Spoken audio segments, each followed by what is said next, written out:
আসসালামু আলাইকুম ওয়া বারাকাতুহু। প্রিয় দিনী এবং ভাই বোনেরা, আজকে আমি আপনাদের মাঝে এমন একটি দোয়া আমল নিয়ে হাজির হয়েছি, যে দোয়াটি আমল করিলে আল্লাহ পাক আমাদেরকে ৭০টি বড় বিপদ থেকে রক্ষা করবেন। সুবহানাল্লাহ, সুবহানাল্লাহ। হযরত আবু নাউম ইবনে আবির রাহ একটি আমলের কথা বর্ণনা করেছেন।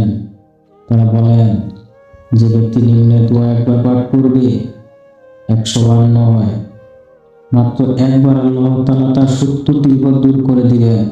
সুবহানাল্লাহ, সুবহানাল্লাহ। আর সর্বনিম্ন বিপদ হলো দারিদ্রতা, আর অন্য বিপদগুলোর চেয়েও অনেক বড় বড়।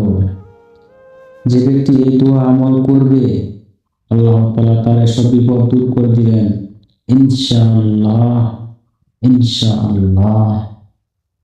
দোয়াটি হলো, লা হাওলা ওয়ালা কুওয়াতা ইল্লা বিল্লাহি ওয়ালা মালজা ওয়ালা মানজা মিনাল্লাহি ইন্না ইলাইহি।